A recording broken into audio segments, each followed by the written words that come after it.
जीवन पर प्रभाव। पर्यावरण तथा पर्यावरण प्रदूषण, जन जीवन पर उसका प्रभाव।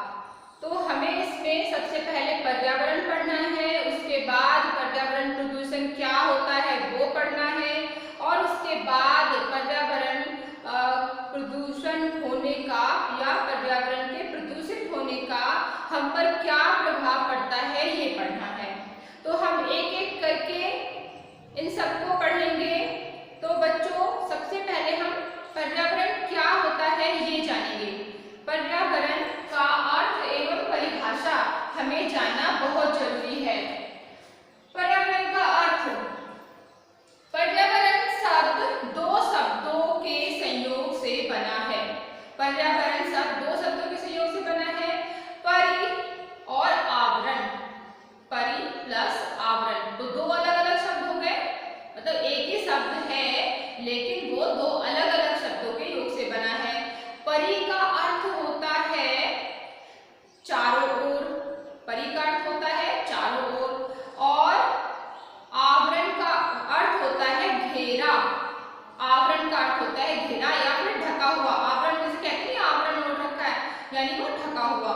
तो पर्यावरण का क्या अर्थ हुआ, जो हमें चारों ओर से घेरे हुए है उसे हम पर्यावरण कहेंगे, या चारों ओर से ढके हुए हैं वह हमारा पर्यावरण कहलाएगा। परि का अर्थ है चारों ओर तथा आवरण से आशा है घेरा।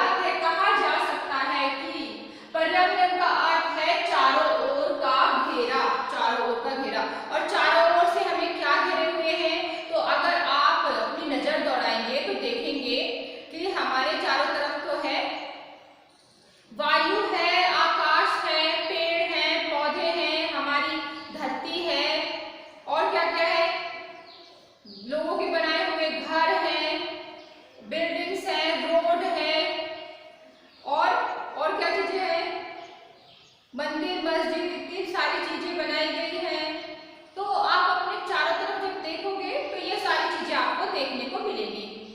तो यही हमारा पर्यावरण है, जो हम चारों तरफ देख रहे हैं अपने, तो वो हमारा पर्यावरण है। तो पर्यावरण का क्या अर्थ हुआ, जो चीजें हमें चारों ओर से घिरे हुए हैं, जो हमें चारों ओर से घिरे हुए हैं वो है हमारा पर्यावरण।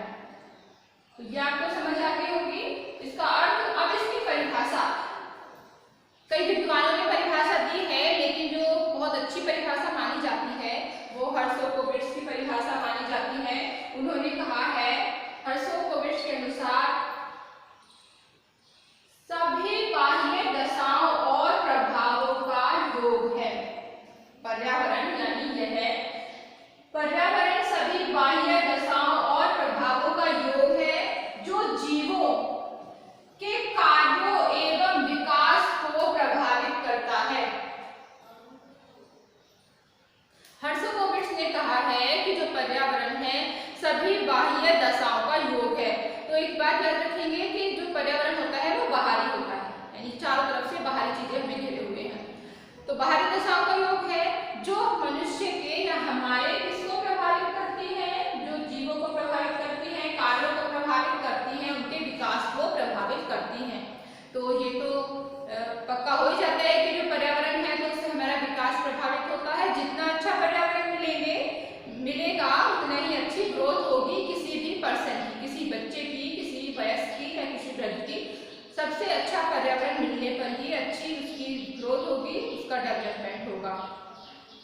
पर्यावरण का वर्गीकरण, पर्यावरण का वर्गीकरण में 3 पार्ट में डिवाइड होगा। एक तो प्राकृतिक अथवा भौगोलिक पर्यावरण, एक हो जाएगा सामाजिक पर्यावरण, एक हो जाएगा सांस्कृतिक पर्यावरण। प्राकृतिक अथवा भौगोलिक पर्यावरण, सामाजिक पर्यावरण और सांस्कृतिक पर्यावरण। ओके, यानी जो हमारा physical environment, social environment and cultural environment. तो एक एक करके मैं इनको बता रही हूँ आपको, ध्यान से देखिएगा। जो हमारा प्राकृतिक एनवायरनमेंट होता है, भौगोलिक यानी जो चीजें हमें दिखाई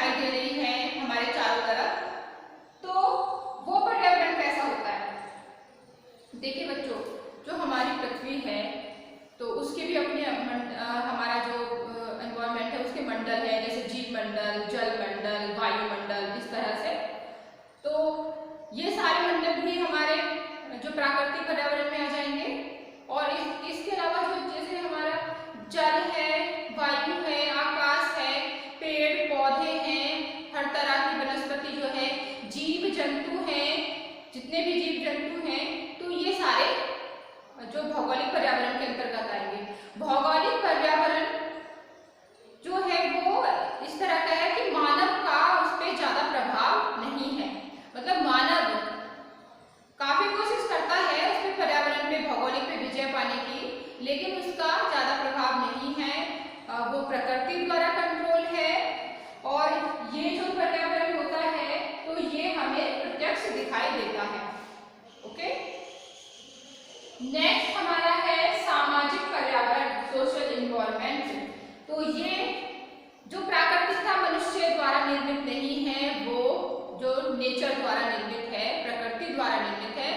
लेकिन जो सामाजिक पर्यावरण है वो व्यक्ति द्वारा निर्मित है, व्यक्ति ने उसे बनाया है।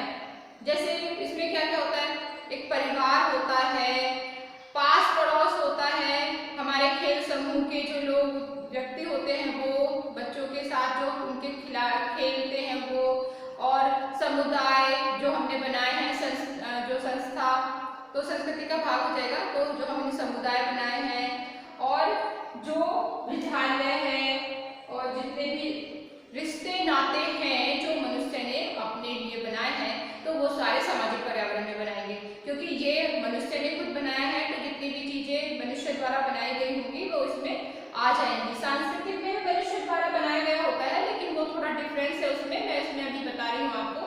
तो जाना अपने सामाजिक पर्यावरण में क्या क्या होगा, परिवार, पास पड़ोस, रिश्ते नाते, खेल के साथ समूह, समुदाय, विद्यालय आदि इसमें आ जाएगा। नेक्स्ट है हमारा सांस्कृतिक पर्यावरण। तो सांस्कृतिक पर्यावरण भी दो तरह का होता है। एक होता है हमारा भौतिक सांस्कृतिक पर्यावरण ना, और एक होता है हमारा अभौतिक सांस्कृतिक पर्यावरण। ठीक है, तो ये जो भौतिक सांस्कृतिक पर्यावरण है, इससे आप इसे कंपेयर नहीं करेंगे, क्योंकि ये भौगोलिक था और ये भौतिक है।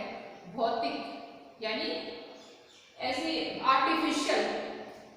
तो इसमें क्या होता है कि मनुष्य द्वारा जो चीजों का निर्माण किया गया है, तो वो सब चीजें इसमें आ जाएंगी। जैसे मनुष्य ने क्या निर्माण किया है, ये बोर्ड का निर्माण भी हमने किया है मनुष्य ने, और ये जो रूम है ये मनुष्य ने बनाया है, और जैसे डेस्क है और चेयर है ये मनुष्य ने निर्मित की है। तो इसमें सारे यंत्र जैसे कंप्यूटर, लैपटॉप, फोन, ये सारी चीजें, यहाँ तक कि मैंने जो स्क्रीन लिया है ये भी मनुष्य निर्मित है, टीवी, और ये जितने भी चीजें हैं, बस है और बाइक है, तो ये जो और जितने यंत्र हैं, जितने इंस्ट्रूमेंट हैं, ये सारे जो निर्मित है मनुष्य ने किए हैं। ये सारे हमारे भौतिक सांस्कृतिक पर्यावरण में आएंगे।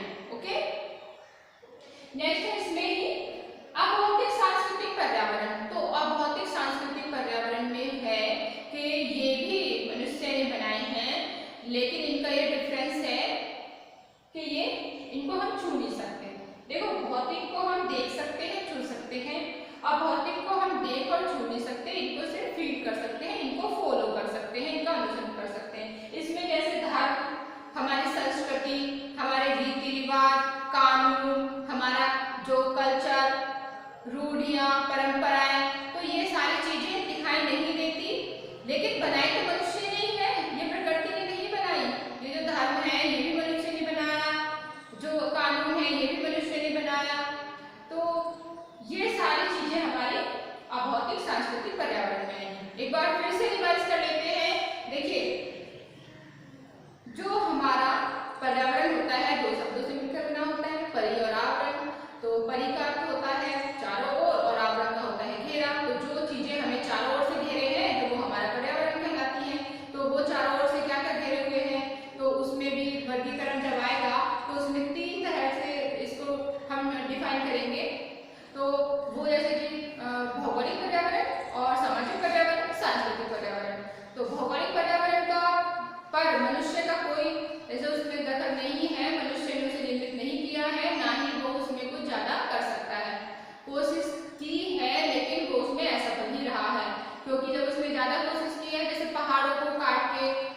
रोड बनाए हैं और रोड बनाई हैं, तो क्या हो रहा है, भूस्खलन, लैंडस्लाइडिंग हो रहा है और वहाँ का जो वातावरण है या फिर जो कहना चाहिए कि बहुत ही ज़्यादा डेंजर हो गया है, तो वो सारी चीज़ें नुकसान वाली हुई हैं इंसान के लिए अगर करने की कोशिश भी की है। तो पर्यावरण में ज़्यादा, प्राकृतिक पर्यावरण में ज़्यादा छेड़छाड़ नहीं करनी चाहिए। जहाँ प्राकृतिक पर्यावरण में छेड़छाड़ करोगे तो प्रकृति को गुस्सा आ जाता है और फिर वो अपना इंसान से बदला लेती है। फिर उसमें वो ये नहीं देखती कि वो किसकी जान ले रही है, किसी बेगुनाह की जान ले रही है, वो जिन्होंने उसे नुकसान पहुंचाया है, क्योंकि ये लोग भी तो हमारे बीच में रहते हैं जो पर्यावरण को नुकसान पहुंचाते हैं।